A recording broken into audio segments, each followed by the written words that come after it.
are on our way up to Cades Cove. It's one of the most popular areas of the Great Smoky Mountains, and we are going to take our electric bikes, our Pedego electric bikes, and we're going to go hit the 11-mile scenic loop. For me, it's going to be the first time ever. You've driven through it a few times. That's right. This is only about 7 or 8 miles from our campground in Townsend, so it's really close.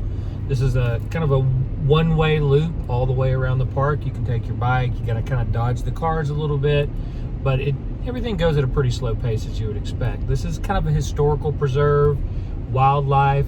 We expect to see some bears. We hope to see some bears. To see some bears at a distance, at a safe distance. There's some great old cabins and churches from the 1800s that are preserved, so it's a really, really cool place. Yeah, it's supposed to be beautiful, and it's been raining all morning. It finally let up, so we're hitting it a little bit later than we expected, but it should be a great afternoon. Should take, what, about a couple of hours to get through?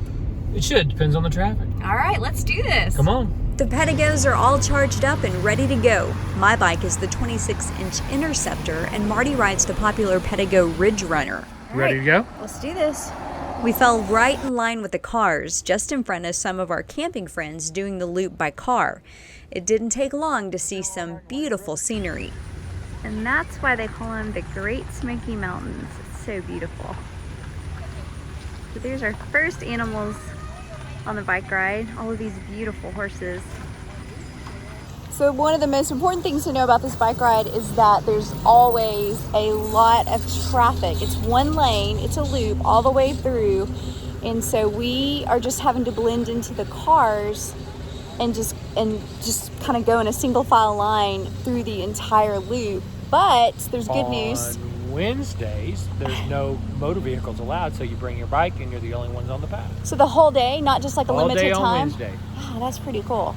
The paths wind and curve through the most beautiful valley, but there are also plenty of inclines. We wanted to get a little bit of a workout in our 11 miles, so we kept our pedal assist feature on 1 or 2 when we needed help climbing the hills. You always know once at the top there's a great downhill coast waiting on you, but at the bottom of this hill, there's a bear. this young fellow was waiting as well. A teenage cub romping through the field right in front of us.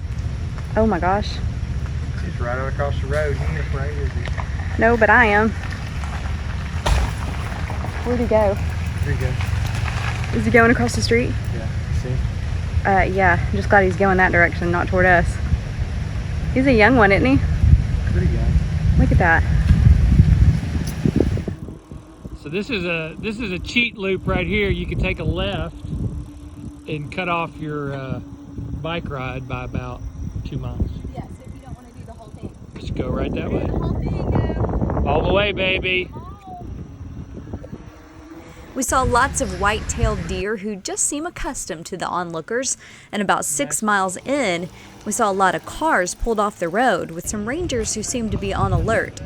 Turns out this mama bear was picking some blackberries for her cubs nearby, and the rangers were making sure no one got near. Yeah, the best thing about today and this bike ride is that there's no oncoming traffic, so you can just kind of go with the flow, and it's a pretty leisurely ride until you see the bear. That's the only time today. We've seen 4 so far, and I'm gonna admit that I tensed up a little bit, even though it was really fun to see them. You'll pass old churches, forts, and log homes along the way, most that you can go inside and visit.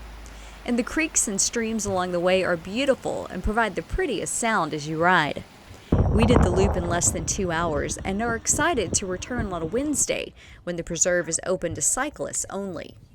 So we are in the last mile here of today's bike ride, and one of the things I would say is that unless you are an avid bike rider who's used to inclines, definitely go with the electric bikes. They have made all the difference in the world. Most of this is flat, most of the 11 miles, but there's just enough incline that, man, if I was on a regular bike, I definitely would have been pushing. You've been feeling it. A lot of it. Marty probably could have handled it. He'd definitely be feeling it the next day, but I'd say go with the electric bike. Rent one. We love our Pedegos. Great purchase for us with the RV life, but these have been great bikes. But this has been a great day on the bike. Super fun. All right, you ready to head back? Let's go.